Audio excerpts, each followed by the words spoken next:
बिस्मिल्लाहिर्रहमानिर्रहीम अस्सलाम वालेकुम। Welcome to Faizaz vlog. तो आज मैं बताऊंगी आपको पिंडी से रावलपिंडी से गिरगित सस्ते में कैसे जा सकते हैं। तो उसके लिए बहुत से लोग प्राइवेट गाड़ियां करते हैं, टूर बुक करते हैं। तो हम तो कहते हैं लोकल ट्रांसपोर्ट से, और लोकल ट्रांसपोर्ट जो बहुत ही सस्ती पड़ी। सबसे पहले मैंने रिसर्च की थी गाड़ियों के बारे में। तो यहाँ से गिलगित अगर देखा जाए तो K2 मूवर्स भी जाती है। K2 मूवर्स के अलावा जो है बशा ब्रूम है। बशा ब्रूम के अलावा जो फैसल मूवर्स है, और इसी तरह की नेटको है, कई बस सर्विसेज मौजूद हैं। तो हम मेरे जो पैसे रखे थे, मैंने रखे थे 4,000 या 4,500 रुपये पर हेड, लेकिन हमें इससे भी सस्ता पड़ गया। इससे हम लोग जो है मतलब चिंची में बैठकर जो है पिंडी के स्टेशन पे आए हैं। स्टेशन जिसे बोलते हैं पीर विदाई बस अड्डा, वहाँ पर हम लोग आए हैं। दोपहर का हमने लंच करा है। लंच के बाद हम निकल पड़े गाड़ी देखने के लिए। तो बहुत सारी गाड़ियाँ खड़ी हुई होती हैं, लोग बुला रहे होते हैं कि हम उनकी जो है गाड़ी जो है उसकी सर्विस को यूज़ करें। तो यहाँ पर आपको मिलेंगी कोस्टर।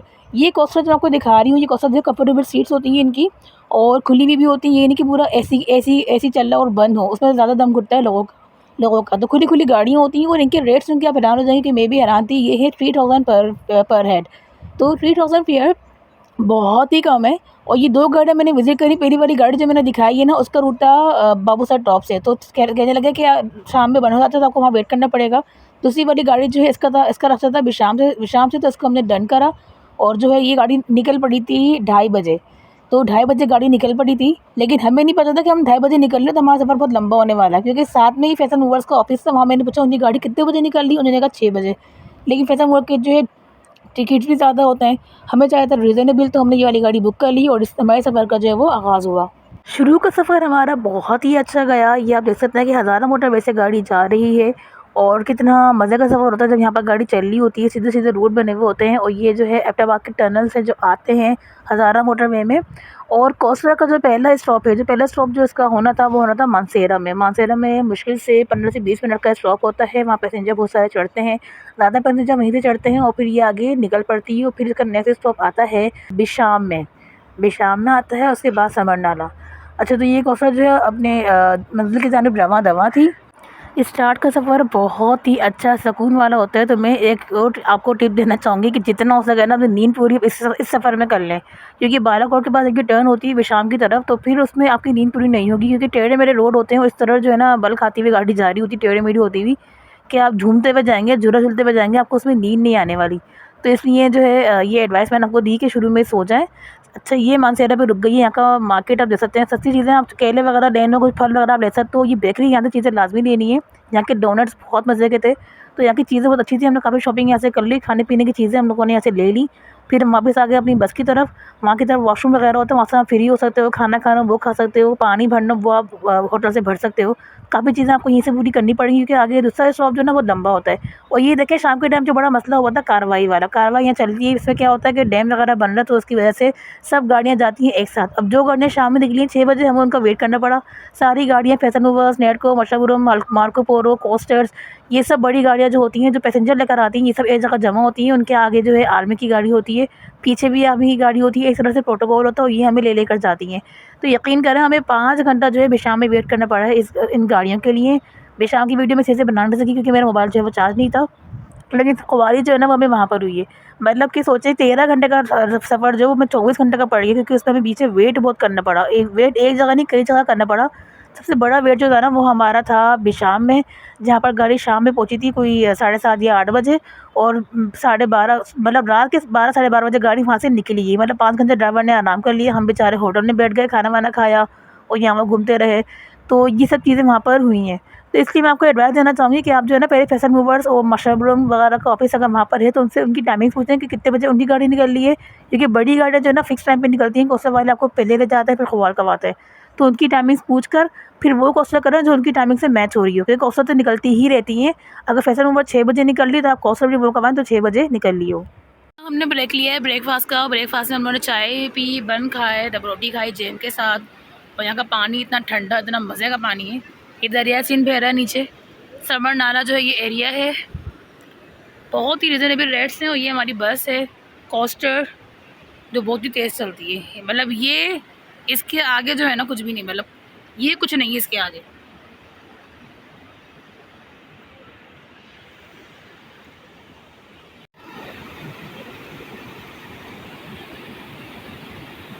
ये समर नाले पर इस तरह की दुकानें बनी हुई है। अभी सुबह सुबह का टाइम है, तो कुछ शॉप खुल गई हैं। और कुछ क्लोज हैं और होटल हैं चाय वगैरह पीने के लिए। अभी शाम के बाद देखते सो समरनाला पे हमारा होता जो हमने ब्रेकफास्ट वगैरह करा और वहाँ से निकल पड़े। और देखें गाड़ियाँ सारी एक साथ निकलती हैं। अब आगे जितने भी स्टॉप होते हैं ना वो सारे एक साथ ही होते हैं। तो ये आगे आर्मी की गाड़ी चल रही होती है तो हमें उनके साथ साथ चलना होता है। तो बस मुझे गुस्सा रात का था कि हमने वो क्वेश्चन कर ली जो पहले निकल गई 5 घंटे उससे पूरे करे। अब उन्होंने अपनी नींद पूरी करी। फिर जब फैसल मूवर्स मार्कोपुरा जब गाड़ियाँ पहुँच गई तो फिर दोबारा से सफ़र का आगाज़ करा। तो हमारा टाइम बीच में बहुत वेस्ट हुआ है। तो आप लोग को बार बार कह रही हूँ कि ऐसी गलती मत करना, उस टाइम पे निकलें जब सारी गाड़ियाँ एक साथ निकलनी हो। ज़्यादातर शाम का टाइम होता है वैसे। तो ये हमारा सफ़र जो है ना वो उसका आगाज़ हो चुका था दोबारा। और एक तरह से गिलगित जो है गिलगित नहीं, चिलास का रोड, ये चिलास का रोड जो ये वाला चल रहा है।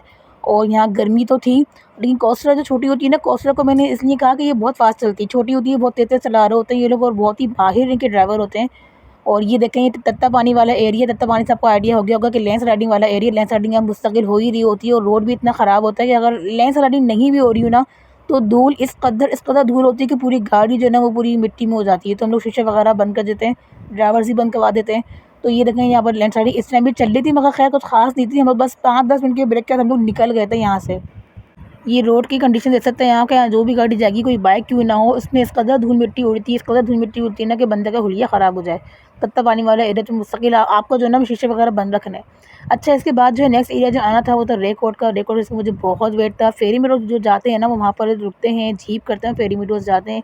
मेरे टूर में फेरी मेडोज शामिल था लेकिन कुछ वजूहत की वजह मैंने मुझे हटाना पड़ा। और फेरी मेडोज एक वो जगह है ना जो एक ड्रीमी प्लेस है लोगों के लिए। तो ये देखें जीप वगैरह खड़ी हुई और जाने वाले लोग जो इसमें जा रहे थे, काफ़ी फॉरेनर्स भी आए हुए थे जाने के लिए। तो ये देख के मेरा दिल थोड़ा उदास हुआ कि मैंने सोचा इंशाल्लाह नेक्स्ट टाइम मैं ज़रूर आऊँगी और फेरी मेडोज जो है वहाँ पर जाऊँगी, ट्रैकिंग करूँगी और जो है मुर्शिद मुर्शिद जो है उसको देखूँगी। नागा पार्बा को मुर्शिद बोलते हैं ना वहाँ पर ज़बान में। यहाँ पर जब गाड़ी जब चल रही होती है ना एक साथ तो एक मसला और होता है, गाड़ियाँ ना जैसे रेसिंग भी कर रही होती हैं। अब माउंटेन वाला रोड है और रेसिंग भी चल रही होती है। ये कोस्टर देखें, ये इसको जो है ओवरटेक करते हैं ये लोग। अब ये इससे आगे निकल गई, आगे मशाब्रूम और एक और थी नेटको, उनके बीच रेसिंग चल रही थी। तो ये रेसिंग भी ख़तरनाक कभी हो जाती है, गाड़ियाँ के एक्सीडेंट इस वजह से भी होते हैं। तो एहतियात करनी चाहिए ड्राइवर्स को भी, भले वो जितने भी एक्सपर्ट क्यों ना हो। इतने सारे लोगों की ज़िंदगी उनके हाथ में होती है। और ये देखें फिर ख़राब रोड जो वो स्टार्ट हो गया है। यहाँ पर आपको मिलेगा तत्तावानी का, आपको इस तरह के रोड मिलेंगे, बीच बीच में आते हैं इस तरह के रोड। फिर आते हैं साफ रोड जो आपको नज़र आ रहे हैं, विडोज़ हैं और पहाड़ बने हुए। और आगे जो है जगलोट का एरिया आएगा। जगलोट का एरिया पता है ना, 3 पहाड़ी सिलसिले मिल रहे होते हैं और 2 दरिया मिल रहे होते हैं, दरिया स्कर्दू और दरिया सिंध। ये खूबसूरत सी जो है ना वादी आना शुरू हो जाती है इस तरह बीच बीच में। तो ये होता है कि हम लोग जो है जो 2 दिन से सफ़र में थे, थके हुए थे, मगर ये सब देख कर ना हम लोग खुश हो जाते हैं। और ये देखें ये वाला आ गया है खपलू स्कर्दू। ये स्कर्दू यहाँ से लग रहा है, जिनको स्कर्दू जाना वो जाते हैं यहाँ से। तो काफ़ी लंबे सफ़र के बाद जो हम लोग गिलगित पहुँच गए थे, 24 घंटा में लग गए थे कोस्टर में। ये गिलगित है और ये गिलगित का अड्डा है।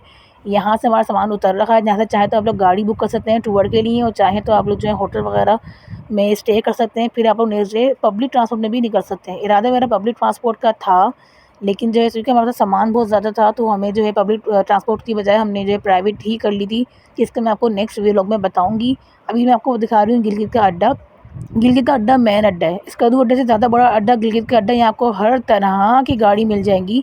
और ये अतीक भाई है जो वहाँ हमें गाड़ियाँ मिले, उन्होंने हमें गेस्ट हाउस दिखाया और गेस्ट हाउस देखें तो ज़बरदस्त था। ये लियाकत गेस्ट हाउस के नाम से है, जिसकी पिक्चर भी मैं आपको दिखा दूँगी, नाम मैं आपको दिखा दूँगी। देखिए कितना अच्छा सा बना हुआ, रिसेप्शन एरिया, वेटिंग एरिया, ऊपर भी रूम्स हैं।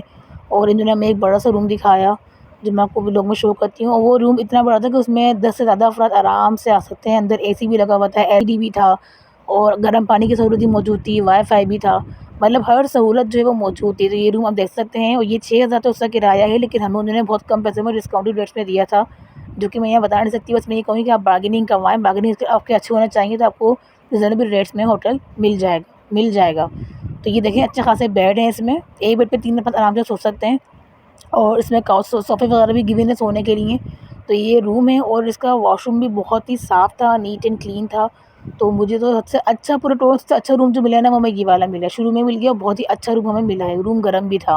और इस रूम के बाहर जो है ना गार्डन था जिसमें जो है फ्रूट्स वगैरह भी लगे हुए थे, ग्रेप्स से उसकी बेल लगी हुई थी। और इनके पास गाड़ियाँ भी होती हैं, अगर गाड़ी करनी हो तो आप इनसे गाड़ी जो है वो बुक करवा के लेकर खुद भी ड्राइव कर सकते हो और ड्राइवर के साथ भी आप गाड़ी ले सकते हो। तो काफ़ी फैसिलिटी इस गेस्ट हाउस में मौजूद थी। गेस्ट हाउस बहुत ही पुरसकून जगह पे था, शोर शराबा बिल्कुल नहीं था, इसलिए मैं इसको रिकमेंड करूँगी आप सबके लिए। रूम के लिए मैं आपको वॉशरूम दिखा दूँगी। वॉशरूम है इन लोगों का, जो काफ़ी अच्छा नीट एंड क्लीन है, और ये बाहर का व्यू, आउटसाइड व्यू है, गार्डन एरिया है ये इनका, ठीक है। अब हाज़िर होते हैं नेक्स्ट व्लॉग में। पार्ट 2 में आपको बताऊँगी मैं यहाँ से हम लोग गए थे हुंज़ा, कैसे गए, कितना खर्चा आया, कैसा एक्सपीरियंस रहा, कौन-कौन सी प्लेस हमने विज़िट करी। सब कुछ मैं आपको अपनी गिलगित सीरीज़ में बताऊँगी। तो मेरे नेक्स्ट व्लॉग का इंतज़ार करिएगा। अपना ख़्याल रखिएगा। अल्लाह हाफ़िज़।